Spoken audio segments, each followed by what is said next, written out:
Good morning to all. Topic for today is equilibrium constant. तो सबसे पहले हम देखते हैं कि इसकी डेफिनेशन क्या है. तो according to definition, ratio between product of concentration of products raise to the power of coefficient.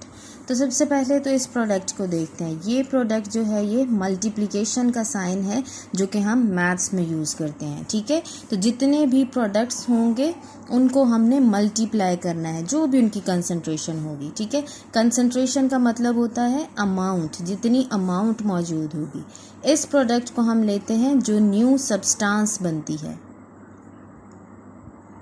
ठीक है, और कोफिशिएंट्स क्या होते हैं? Number of moles.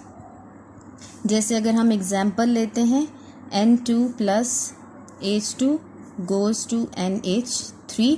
अगर हम इसको बैलेंस करें तो कुछ इस तरह से होगा.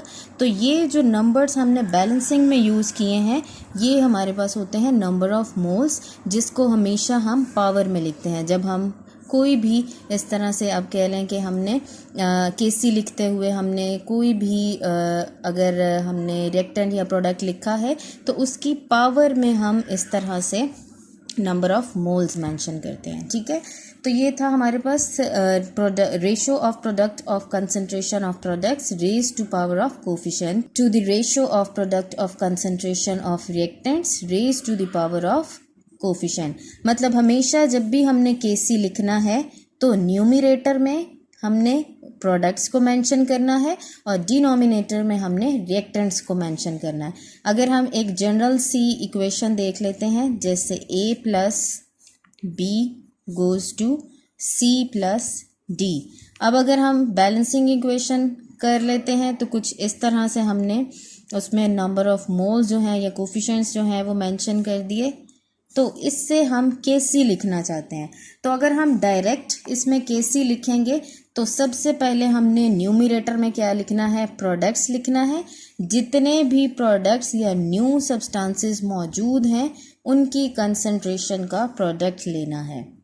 मतलब C ये है हमारे पास और ये D जो है वो दूसरा प्रोडक्ट है. उसके बाद हमने कहा है raise to the power of coefficients. तो जो भी कोफिशिएंट्स इनमें मौजूद हैं वो हम क्या करेंगे? पावर में लिखेंगे, small c and small d. तो ये फर्स्ट पार्ट जो है वो तो हमने कंप्लीट कर लिया. प्रोडक्ट मतलब अगर हमने यहाँ पे कोई साइन मेंशन नहीं किया इसका मतलब है ये दोनों एक दूसरे के साथ मल्टीप्लाई हो रहे हैं.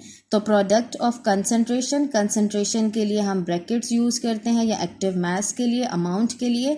Product of concentration raise to the power of coefficient. अब इसमें हम रेशो ले रहे हैं तो इसलिए हम डिवीजन का साइन लगा रहे हैं और डिनोमिनेटर में हम हमेशा रिएक्टेंट्स लिखते हैं. तो ये हमारे पास रिएक्टेंट्स आ गए, रिएक्टेंट 1, रिएक्टेंट 2. तो यहाँ पे भी हमने कोई साइन नहीं लगाया, इसका मतलब है ये क्या कर रहे हैं? एक दूसरे के साथ मल्टीप्लाई हो रहे हैं.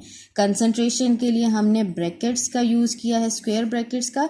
अब थर्ड जो चीज़ है वो है raise to power of coefficient. तो यहाँ पे जो कोफिशिएंट्स हैं या नंबर ऑफ मोल्स हैं हम उनको मेंशन कर देंगे. तो इस तरह से हम किसी भी रिएक्शन का केसी लिख सकते हैं डायरेक्टली.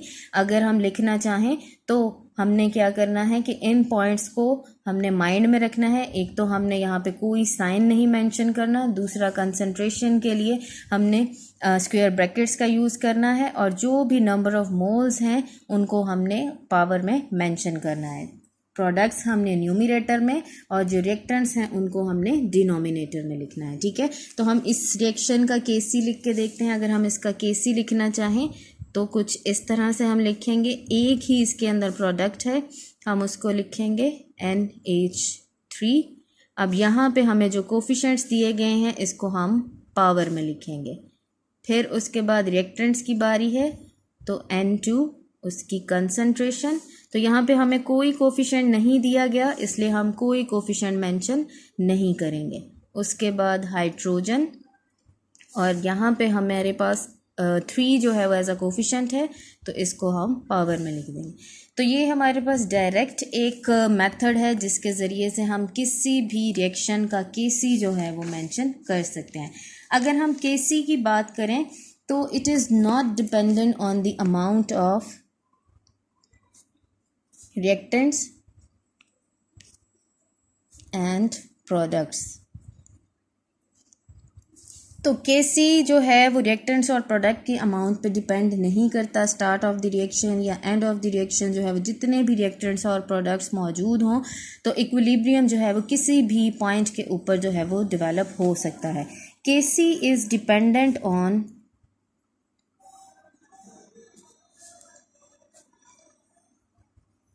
टेम्परेचर। अगर टेम्परेचर चेंज करेंगे तो उसकी वजह से इक्विलिब्रियम डिस्टर्ब हो सकता है। ठीक है, तो केसी की एक वैल्यू जो है वो टेम्परेचर डिपेंडेंट होती है, लेकिन वो अमाउंट ऑफ रिएक्टेंट्स और प्रोडक्ट्स के ऊपर डिपेंडेंट नहीं होती। अब हम देख लेते हैं कि केसी जो है उसके यूनिट्स हम किस तरह से फाइंड आउट कर सकते हैं। तो इसके लिए तो सबसे पहले हमें केसी लिखना आना चाहिए। जैसे कि कोई भी रिएक्शन है, हमने यहाँ पे एक रिएक्शन देख लिया, तो कोई भी रिएक्शन हो सकता है जिसमें हमें सबसे पहले उसके यूनिट्स जो है वो लिखने आने चाहिए। पहला काम होता है कि हमने इक्वेशन को बैलेंस करना है। उसके बाद हमने क्या करना है कि उसके केसी की वैल्यू लिखनी है और उसके बाद हम उसके यूनिट्स फाइंड करेंगे। मोल पर डीएम क्यूब जो है वो एक्टिव मास के यूनिट्स होते हैं और इस तरह से हमने यूनिट्स लिखने हैं। अब यहाँ पे अगर हम देखें तो मेंशन है 2, तो हम यूनिट्स लिखते हुए भी इस 2 को मेंशन करेंगे।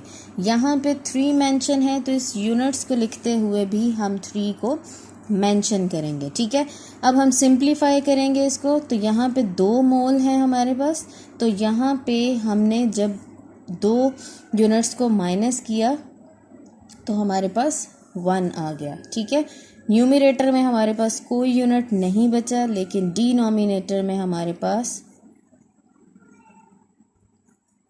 2 यूनिट्स बचे। 1 यूनिट यहाँ पे, 1 यूनिट यहाँ पे।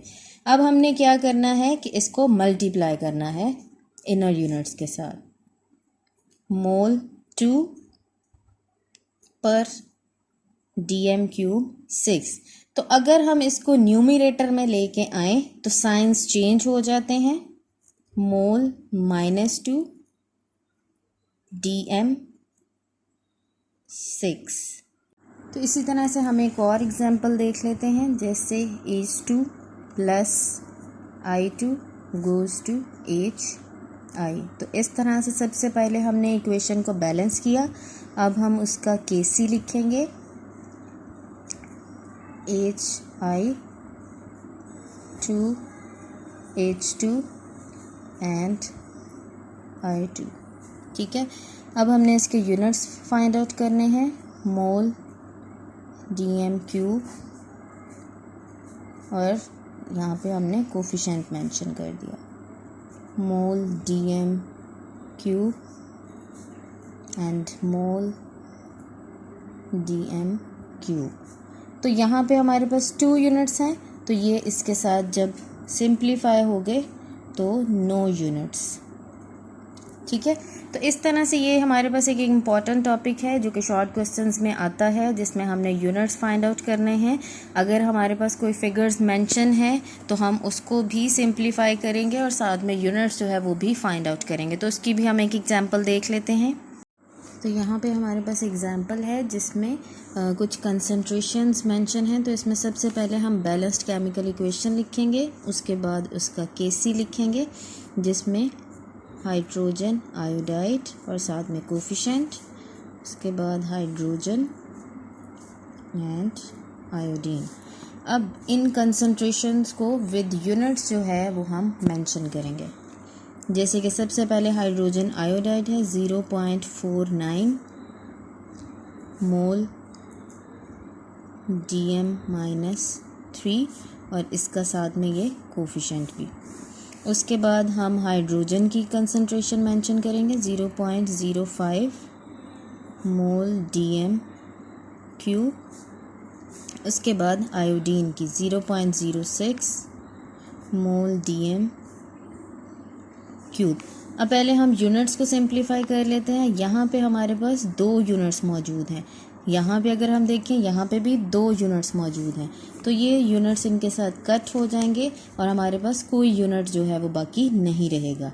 अब ये 2 जो है वो इस फिगर के साथ भी मल्टीप्लाई हो रहा है, तो जब हम 49 का स्क्वायर लेंगे तो हमारे पास आंसर आता है 0.2401। और अगर हम इन 2 फिगर्स को एक दूसरे के साथ मल्टीप्लाई करें तो उस टाइम पे हमारे पास आंसर आता है 0.0030 और जो ओवरऑल आंसर आता है वो आता है 80 और नो यूनिट्स, क्योंकि यूनिट्स जो हैं वो ऑलरेडी सिंप्लीफाई हो चुके हैं।